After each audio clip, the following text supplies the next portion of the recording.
It's amazing how the Lord can work through a piece of art or a symbol. And you and I are both lovers of art and very symbol conscious. Yes. You know, with the symbol, you said in an earlier interview, we Catholics know that we're not worshiping of the symbol. We're letting the symbol pull us toward some other reality that the senses can't see. Sure. One of the lines in your memoir that I think that really sums up how this helped serve as a bridge for you was you write, you felt as though either you were saying to yourself or the Lord was saying, probably saying to yourself at this point, you can't have faith right now, but you can have this. And this was what was holding you over. Do you care to go anywhere with that? Well, I'm not sure when that moment was. I think the Lord was very good to me in never abandoning me to a hostile world without beauty.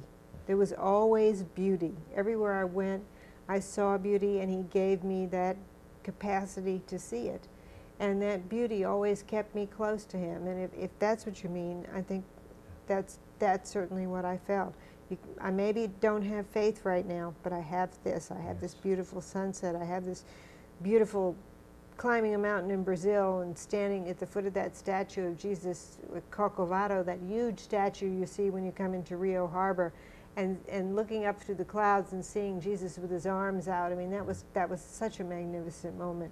You know, and at the time I didn't believe in God, but I thought, at least I have this. And there's almost a sense in which the soul is reaching out, saying, I don't believe in God, but I know that there is belief in God, and you know. The soul's trying to break through the brain. The brain's trying to hold back the soul. The brain's so overdeveloped and so well developed, it's trying to hold back the soul, and the soul knows so much more than the brain. Yeah, and the brain can't feed the soul, can't feed the hunger that the soul is experiencing. Sometimes it can't. That's right. It can't. It's blocking. It's blocking with too much information, too many implications, and too many innuendos, and too many inferences, and the soul's in there saying the whole time, but wait a minute, wait a minute, wait a minute, wait a minute, you know? Yeah. And that soul was really, you know, even throughout the period of struggle and, let's say, departure, it was still trying to get you where it knew it needed to go. You write about your first year of college, knowing that the May crowning was going on, and even though, you know, you weren't into that at that point, but you felt the hunger to see it.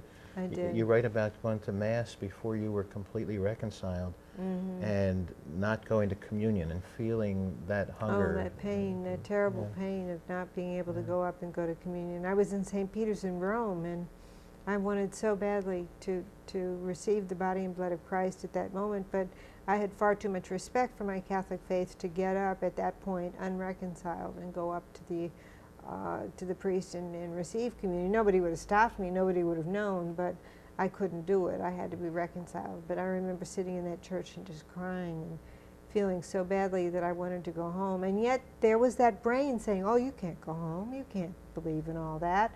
I mean, you know all that's not true, you're too sophisticated for that, you've read too many books. Well, those were lies. Those were the lies that the brain tells you. You know, it's amazing the way we convince ourselves that atheism is intelligent. There's nothing particularly intelligent about it. The idea that all this came from nothing is absurd. You know, the idea that we respond the way we do to a beautiful sunset has no meaning, that's absurd, that's ridiculous. That is the absurd, you know. But I understand that humanity has gone through this. We've gone through this for the last 200 or 300 years. We've been bombarded with scientific information. Maybe our first knee-jerk response had to be, oh, well, God didn't make the world. Look how complicated it is. That doesn't make any sense. Of course, look how complicated it is. He made it. I mean, that's what makes sense. I think now, finally, we're reaching a point where we can go back and we can affirm our faith and we can affirm our belief in God. And say, look at the fossil record, and look at molecular biology, and look at DNA, and look at how magnificent this is. Who could have done this but God? Exactly, and as you said earlier, you know, there was a time where those who spoke of evolution spoke as though evolution disproved a creator God. Exactly, exactly, and that's absurd. I mean, if anything, it just shows that he could have done it in this magnificent way, let it unfold in this magnificent way. I want to speak with you a little bit about, as you were coming back, you have a great phrase in the memoir. You speak about the great negotiation. Oh, right. Let's talk about that a little bit. Well, I spent a lot of time negotiating with God, negotiating, trying to figure out, you know, how to be his child again and still write vampire novels, the novels that I was writing, which I don't, by the way, believe were occult or evil novels, but they were novels that were definitely not reflecting my new sense of having Jesus as my Savior. And I was negotiating with him about that when suddenly it became very clear to me that what I needed to do was give all my work to him. I needed to say, look, I'm not going to write anything anymore that doesn't reflect my newfound faith, that doesn't reflect my newfound joy at being back with you and talking to you. And so all my writing, whatever it's going to be, whether it's going to be your life or a book about the early Christians or a book about Christmas, it's going to be for you.